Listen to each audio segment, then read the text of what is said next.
Look লিখিত সুসমাচার, look 1 অধ্যায়।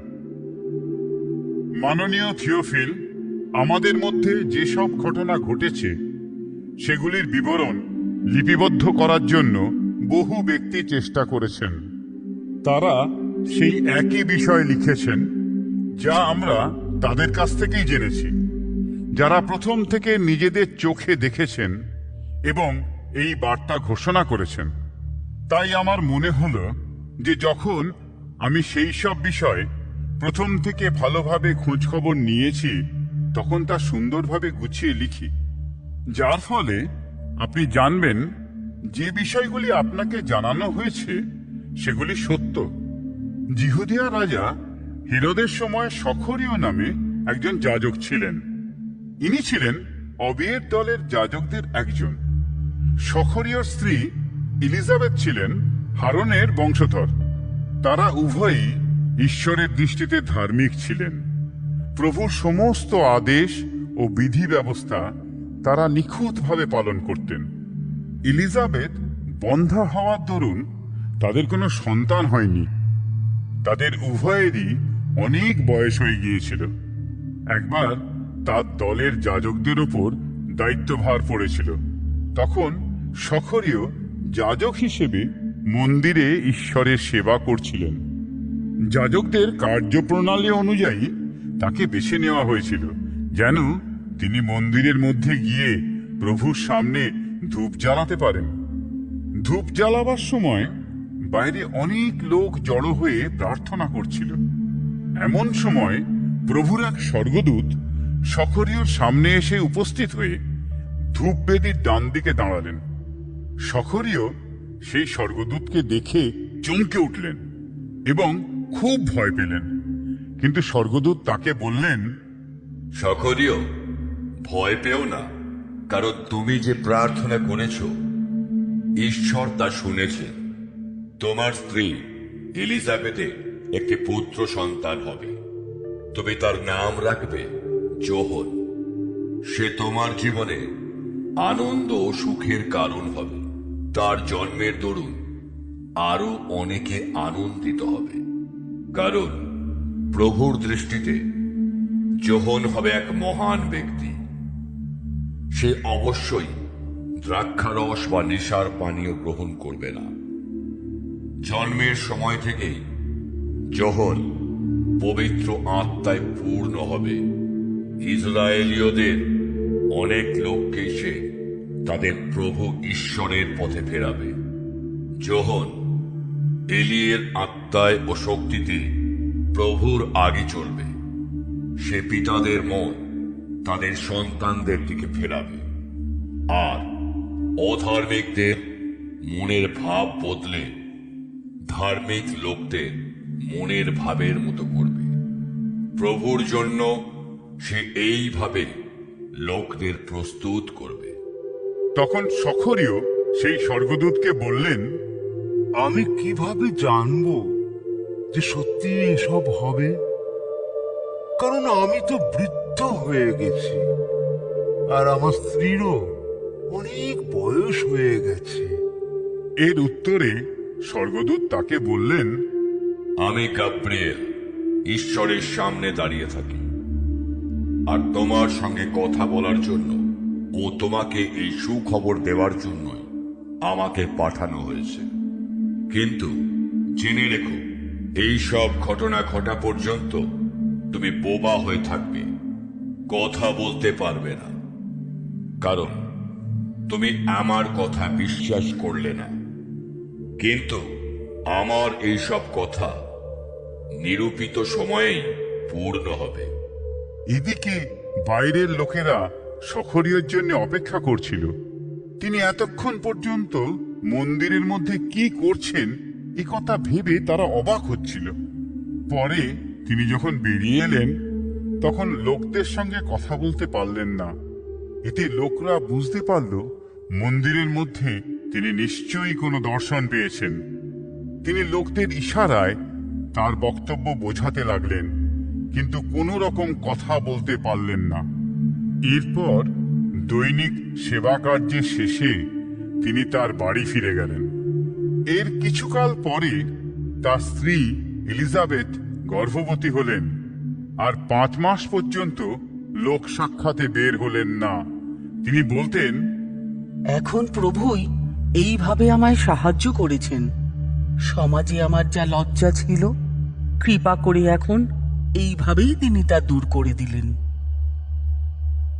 Elizabeth যখন 6 মাসের গর্ভবতী, তখন ঈশ্বর গ্যাব্রিয়েল স্বর্গদূতকে গ্যালিলির নাসরত নগরে এক কুমারীর কাছে পাঠালেন।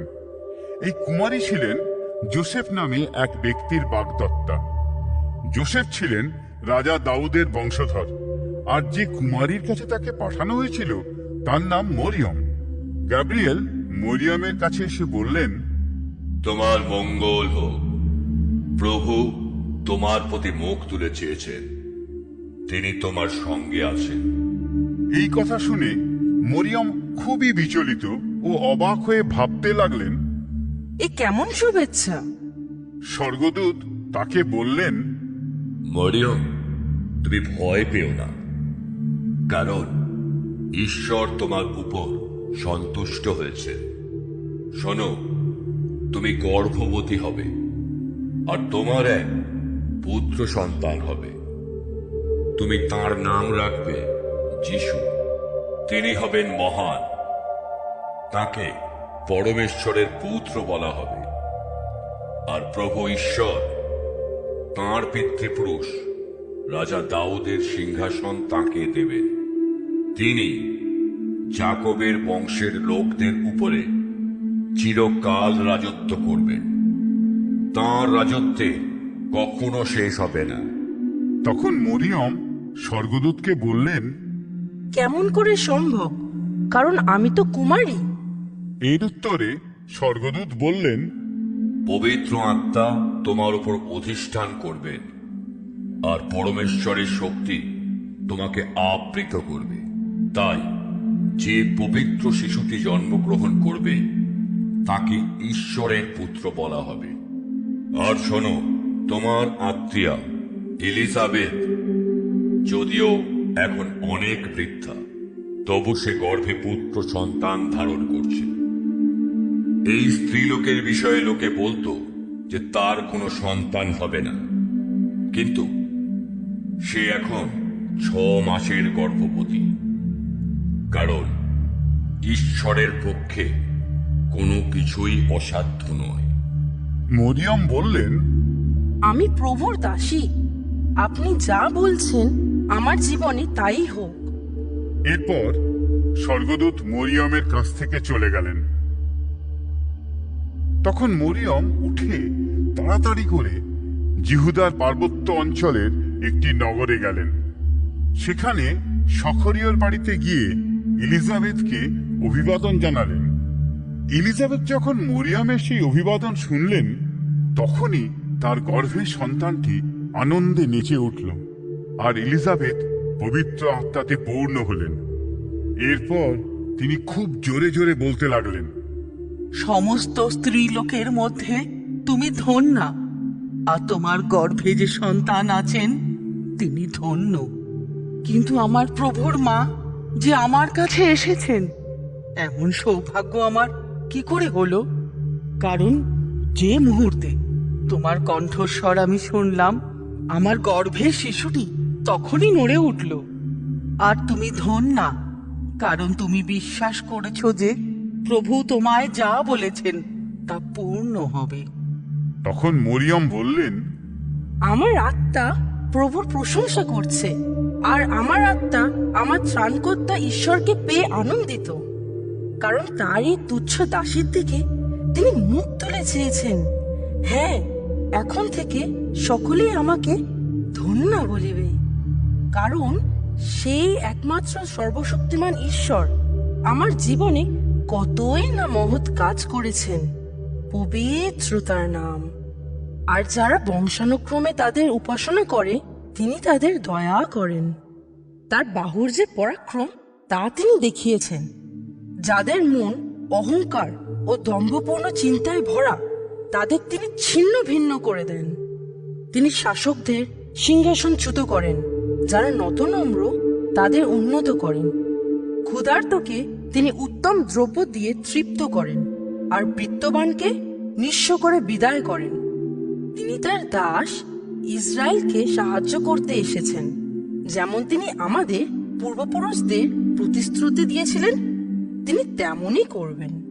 অব্রাহাম ও তার বংশের লোকেদের চিরকাল দয়া করার কথা তিনি মনে রেখেছেন। ইলিজাবেথের ঘরে মরিয়ম প্রায় 3 মাস থাকলেন। পরে তিনি তার নিজের বাড়িতে ফিরে গেলেন। ইলিজাবেথের প্রসবের সময় হলে তিনি একটি পুত্র সন্তান প্রসব করলেন। তার প্রতিবেশী ও আত্মীয় স্বজনরা যখন শুনল যে প্রভু তার প্রতি কি মহাদয়া করেছেন, তখন তারা তার আনন্দে আনন্দিত হল। শিশুটি যখন 8 দিনের, সেই সময় তারা শিশুটিকে নিয়ে সুন্নত করাতে এলেন। সবাই শিশুটির বাবার নাম অনুসারে শিশুর নাম সখরীয় রাখার কথা চিন্তা করছিলেন, কিন্তু তার মা বলে উঠলেন, না, ওর নাম হবে যোহন। তখন তারা এলিজাবেথকে বললেন, আপনার আত্মীয় স্বজনদের মধ্যে তো কারো ওই নাম নেই। এরপর তারা ইশারা করে ছেলেটির বাবার কাছে জানতে চাইলেন তিনি কি নাম দিতে চান। সখরীয় ইশারা করে লেখার ফলক চেয়ে নিলেন ও তাতে লিখলেন, ওর নাম যোহন। এতে তারা সকলে আশ্চর্য হয়ে গেলেন। তখনই সখরীয়র জিভের জড়তা চলে গেল ও মুখ খুলে গেল, আর তিনি ঈশ্বরের প্রশংসা করতে লাগলেন। আশেপাশে সকলে এতে খুব ভয় পেয়ে গেল। জিহুদিয়ার পার্বত্য অঞ্চলের লোকরা সকলে এ বিষয়ে বলা বলি করতে লাগলো। যারা এসব কথা শুনল তারা সকলেই আশ্চর্য হয়ে বলতে লাগলো, ভবিষ্যতে এই ছেলেটি কি হবে? কারণ প্রভু শক্তি এর সঙ্গে আছে।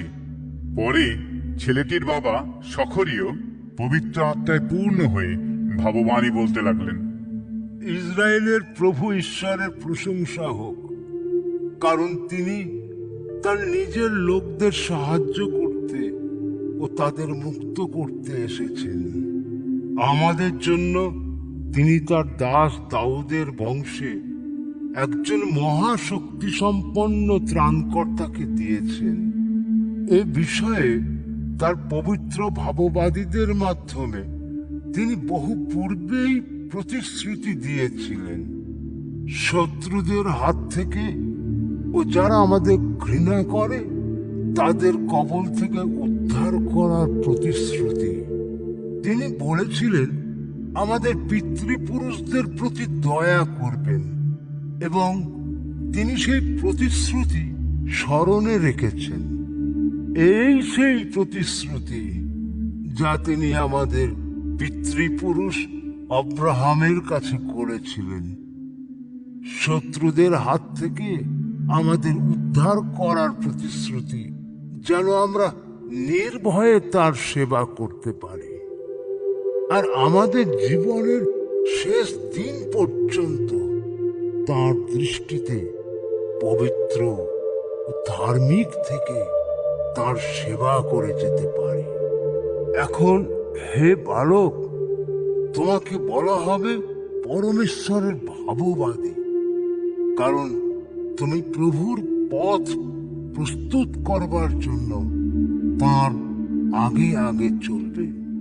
তুমি তার লোকদের বলবে, ঈশ্বরের দয়ায় তোমরা পাপের ক্ষমা দ্বারা উদ্ধার পাবে, কারণ আমাদের ঈশ্বরের দয়া ও করুণার ঊর্ধ্ব থেকে এক নতুন দিনের ভোরের আলো আমাদের উপর ঝরে পড়বে।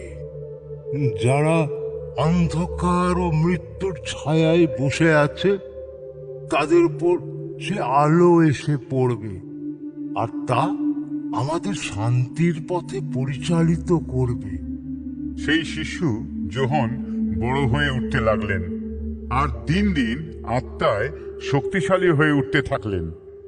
ইসরায়েলীয়দের কাছে প্রকাশ্যে বেরিয়ে আসার আগে পর্যন্ত তিনি নির্জন স্থানগুলিতে জীবনযাপন করছিলেন।